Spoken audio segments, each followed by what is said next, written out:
안녕하십니까. 스피치가 스펙을 이긴다의 저자 공미정입니다. 오늘은 나의 가치를 올려주고 당신의 성공을 보장하는 253가지 지혜 기술 발타자르 그라시안이 지었고요. 옴기니 차제오 출판사 서교 출판사에 요즘 제가 계속 낭독하고 있죠. 이 12월 24일이에요. 네, 크리스마스 이브. 네, 다른 때 같으면 거리에 사람들이 북적북적 했을 텐데 오늘 최고 추운 한파라고 하더라고요. 근래 들어서 한국의 겨울이 이렇게 추웠나 할 정도로 요즘에 정말 살을 에이는 추위가 기승을 부리고 있습니다. 며칠 전이었나 눈이 참 많이 왔었는데 제가 재밌는 기사를 한번 본 적이 있었어요. 뉴스에 지방에 있는 이제 뭐 미대생이 그 눈사람을 정말 그 설치 예술처럼 아주 아름답게 이제 만들어 놨는데 그 눈사람 부수는 사람들이 요즘 참 많다고 하죠. 근데 분명히 과사무실에 다녀올 테니 부수지 말라고 이렇게 이제 아주 간곡하게 메모까지 적어 놨는데 그 와보니까 아주 처참하게 부서져 있던 거예요. 이럴 경우에 형사 고발을 할 수 있느냐 이제 이런 이야기가 있더라고요. 그래서 재물손괴죄로 고발을 한다고 했는데 재물손괴죄는 되지가 않는데요. 어차피 눈은 누구나 다 소유하고 있는 거고 하늘에서 내려주는 거니까. 만약에 이제 이 학생이 홍보의 문제, 뭐 마케팅을 하겠다 했으면은 업무방해죄는 가능하다고 하더라고요. 이게 점점 뭐라 그러죠? 세상이 좀 각박하고 삭막해지니까 좀 안타까워요. 좀 뭐 배려, 이해, 뭐 온정 이런 게 좀 왔으면 좋겠는데 그런 게 잘 안 와요. 그러니까 양보하려고 하지 않고 자기애가 충만한 시대에 살고 있어서 더 그렇지 않은가. 그래서 이게 가끔 보면은 이유 없이 이렇게 시비를 거는 사람들이 있잖아요. 그런데 그전에는 그냥 죄송합니다 하고 이렇게 넘어가야 되지만 만약에 상대방이 이유 같지도 않은 이유로 시비를 걸어올 때는 그 디펜스, 본인만의 그 방어 기전이 충분하게 있고 상대방을 좀 누를 수 있는 어떤 그런 뭐 말의 힘이라든가 아니면 카리스마 그런 게 필요하다고 생각이 들어요. 참 복잡하고 살기 어려운 시대지만 그래도 긍정적인 생각으로 또 하루를 읽어 나아가야겠죠. 그래서 제가 지금 읽는 이 앞에 좀 서론이 길었는데 발타자르 그라시안이 400년 전의 성인인데 아주 뭐 현실적이고 뼈 때리고 냉철한 조언을 하기로 유명한데요. 이 책을 이제 읽으면서 저도 점점 이렇게 뭐라 그러죠? 막 숙독하고 막 빠져들고 이런 상황에서는 이랬어야 됐구나 하고 진짜 점점 현명해지더라고요. 그러니까 여러분들도 이 낭독 시간을 좀 귀를 쫑긋 세우시고 좀 귀 기울여 들어주시기 바랍니다. 자, 구독과 좋아요는 저에게 큰 힘이 됩니다. 여러분 부탁할게요. 읽어드리겠습니다. 협상의 기술. 교섭을 할 때 가장 중요한 목표는 궁극적으로 원하는 것을 얻어낼 수 있는지의 여부다. 교섭 테이블에서 원하는 것을 얻어내기 위한 가장 강력한 전략은 양보다. 그건 곤란합니다 라는 말과 그렇게 하겠습니다. 단 이렇게 해 주십시오 라는 말 중에서 어떤 것이 상대의 귀에 더 흡족하게 들리겠는가? 협상할 때는 상대방의 카드가 어떤 것인지를 알아내는 것이 급선무다. 상대방이 쥐고 있는 카드를 알면 상대의 페이스를 쉽게 자신 쪽으로 끌어들일 수 있다. 시간을 끌어 상대를 지치게 만들거나 재미있는 조크를 던져 자신의 이야기를 털어놓게 하라. 그러면 상대의 패를 읽을 수 있다. 상대방이 좋은 카드를 들고 있을 때에는 조금씩 잃어주고 상대방이 나쁜 카드일 때 전부 따먹으면 마지막에 웃는 자가 될 것이다. 작은 것을 양보하고 큰 것을 얻어내는 것이 성공적 교섭의 열쇠임을 잊지 마라. 작은 것을 양보하고 큰 것을 취하라. 조언을 즐겨 들어라. 다른 사람들의 의견을 무조건 무시해도 좋을 만큼 완벽한 사람은 세상에 없다. 조언에 귀를 기울일 줄 모르는 사람은 구제불능의 바보다. 스스로 해결해야 하는 어려운 문제라고 해서 남들의 견해를 들어보지 말란 법은 없다. 자기 생각이 아무리 분명하고 확실한 것 같아도 다른 시각에서 바라보고 다른 가능성을 들어보면 예상치 않은 실패를 피할 수 없다. 가벼운 충고라도 들려줄 수 있고 자질구레한 결점이라도 지적해줄 친구를 곁에 두고 조언을 진솔하게 받아들여라. 그러면 친구들과 신뢰관계를 쌓을 수 있을 것이다.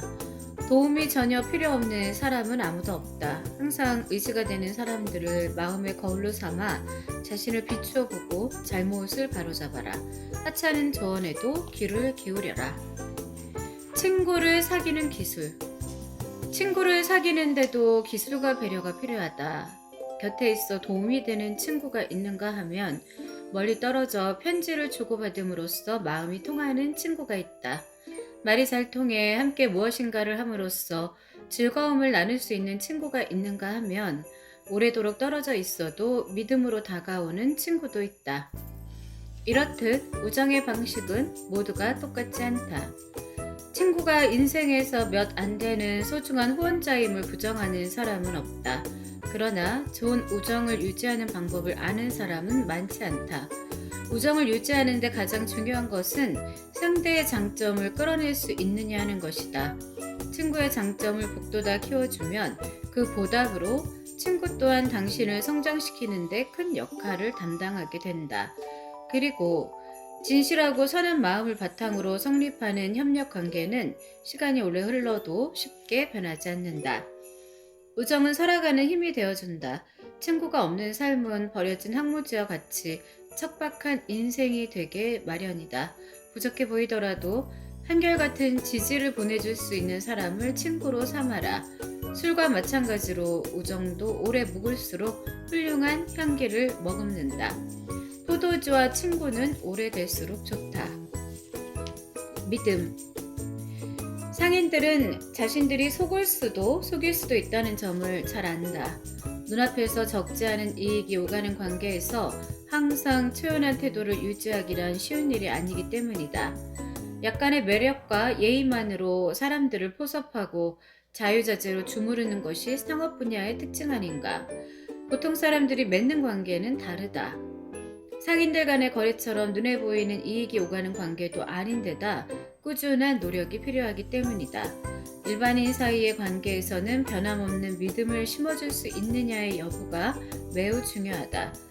돈을 잃으면 다른 곳에서 끌어다 보충하면 되지만 신뢰는 한번 잃어버리면 다시 얻기가 힘들다. 그래서 남과 맺는 관계에서는 돈 때문에 속는 것이 인간적으로 배신당하는 것보다 차라리 낫다. 잃어버린 신뢰는 되돌리기가 힘들다. 평소 주변 사람에게 잘해라. 평소 바르고 성실하게 살아가는 모습을 보여주어 지도자에게 긍정적 인상을 심어둬라. 주변 사람들에게 인심을 얻어두면 난감한 상황에 부닥쳤을 때 도움을 청하기가 좋다. 그러나 중요하지 않은 문제를 놓고 남들을 귀찮게 해서는 안 된다. 호의는 도토리를 잔뜩 쌓아둔 다람쥐의 보금자리와 같다. 배가 고프다고 미리 도토리를 야금야금 꺼내 먹은 다람쥐는 막상 혹한이 찾아오면 더 이상 먹을 것이 없어 굶어 죽는다. 마찬가지로 스스로 해결할 수 있는 일까지 도움을 받으려고 칭얼대는 사람은 정작 혼자 힘으로 이겨내기 어려운 역경이 닥쳤을 때 남들의 외면 속에서 쓸쓸히 무대를 떠날 수밖에 없다. 남들의 호의는 중요한 문제를 해결하는 데 써라. 물건은 없으면 구입하면 되지만 남의 호의는 아무 데서나 구할 수 없다는 점을 잊지 마라. 남들의 호의는 중대한 문제를 해결하는 데에만 써라. 논쟁에서 이기는 법. 자기 주장을 내세우지 않고 남의 주장에 들어있는 허점을 공격하는 것은 논쟁에서 이기는 가장 좋은 방법이다. 상대가 자기 의견을 방어하는 데 급급해 지치고 짜증이 나고 급기야 흥분까지 하게 되면 그 논쟁은 이미 승리한 것이다. 흥분한 상대가 마음속에 있는 비밀마저 뱉어내기 시작하면 금상첨화다. 상대를 마음대로 주무를 수 있는 비결은 마음을 초조하게 만들고 쥐락펴락하며 자신의 페이스로 끌어당기는 데 있다. 대중 앞에서 공공연히 약점을 잡고 따지는 것도 사람을 다루는 좋은 방법이다. 남들의 시선을 한 몸에 받게 되면 사람은 차분한 태도와 자제심을 잃고 본심을 드러낸다. 이때 잊지 말아야 할 점은 상대방이 악감정을 갖고 덤벼들 정도로 몰아붙여서는 안 된다는 점이다. 다른 사람의 의견에서 허점을 찾아내려면 얼버무리는 말이나 제대로 언급되지 않은 사실을 지적하는 것이 좋다. 목소리에 자신감이 넘치는 것은 그만큼 이해의 폭이 넓으며 어떤 문제라도 대답할 준비가 되어 있음을 알리는 전조현상이다. 신중한 사람은 약점이 드러날 기회를 노리며 조심스럽게 방어한다. 탐색하며 기회를 기다리는 것도 논쟁에서 승리하는 방법이 될 수 있다. 어떤 대가를 치르더라도 꼭 알아내고 싶은 일이 있을 때는 짐짓 궁금함을 가장해 질문을 던져보라. 우수한 학생들은 교사의 강의에 대해 과감하게 질문을 던지고 교사는 학생의 질문에 호응하여 최선을 다해 설명하려고 노력하지 않는가.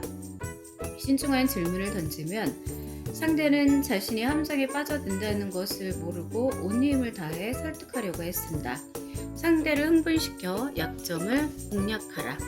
그래서 오늘은 여기까지 논쟁에서 이기는 법까지 또 낭독을 했습니다. 좀 짧게 읽어드렸어요. 이제 지금 요새 이제 유튜브 계속 하고 있지만 책 한 권을 좀 통째로 다 읽어드리고 싶은데 이제 그럴 경우에는 뭐 옛날 고전이라든가 좀 잔잔한 책들, 잠을 재울 수 있는 이제 그런 책들이고, 그냥 제가 개인적으로 판단했을 때 이 지혜 기술 같은 경우에는 단편 좀 곱씹고 또 되뇌이고 생각을 할 수 있는 어떤 그런 시간을 드리는 게 맞다고 생각이 개인적으로 그렇게 들었어요. 네. 자, 여기까지 하고요. 네. 지금까지 스피치가 스펙을 이긴다의 저자 공미정이었고, 이 지혜기술은 서교출판사의 저작권이 있습니다. 여러분, 추운 날씨에 감기 조심하시고 건강 잘 챙기세요. 해피 크리스마스입니다. 감사합니다.